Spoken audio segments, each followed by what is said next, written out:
The beautiful Worcestershire town of Malvern is an area of outstanding natural beauty. It's also home to several theatres, with local residents treated to some of the best and most exciting mainstream entertainment on professional stages. But in the 1990s, a local puppet performer called Dennis Neale decided to do something very innovative and create one of the UK's most unique arts venues in a tiny building with an unusual history. We went along to have a look. So it was a gentleman's toilet, so it's a Victorian toilet. We're not sure about when the building was built, but yeah, imagine late 1800s, and yeah, it's just for men, so I think the women weren't expected to go outside of the house, so it was where I'm sat is the urinal. Quackery Consular!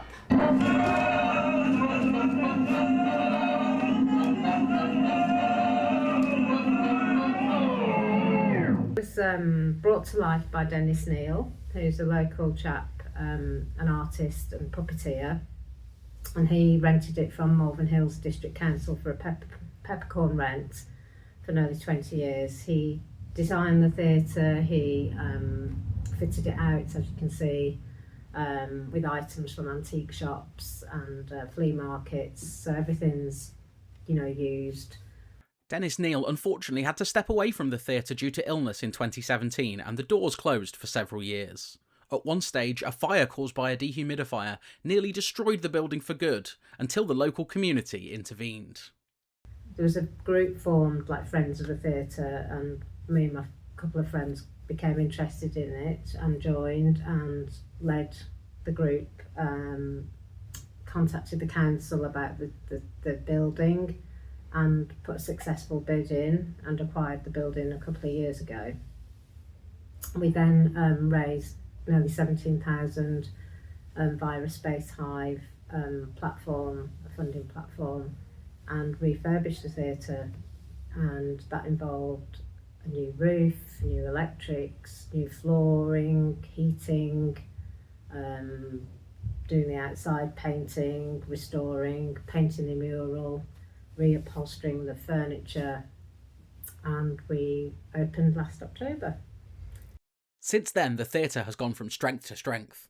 Puppet shows are a huge part of its appeal to this day, but it also holds storytelling events, musical performances, and a Santa's grotto at Christmas. It's probably best the kids don't know that Santa is sitting on a spot where a toilet used to be. We've actually had 2 weddings, so we're available to hire. We had a couple from New Zealand come at Christmas, just after we'd run a grotto here with a Santa, where I'm sat. And yeah, the wedding was on after the Christmas period, and yeah, they came over from New Zealand, they loved Malvern, and it worked really well.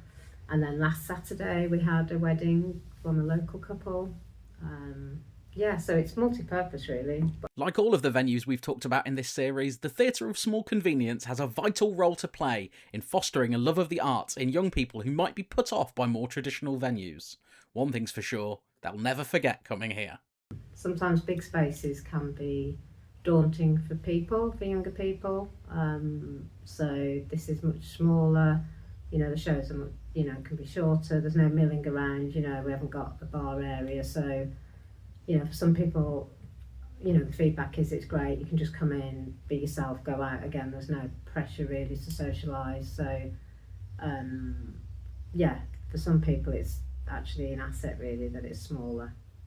Amazingly, what started as a public loo and then became the slightly bonkers vision of one exuberant creative has now become a landmark venue in one of the most beautiful parts of the UK. The Theatre of Small Convenience is a truly unique arts venue.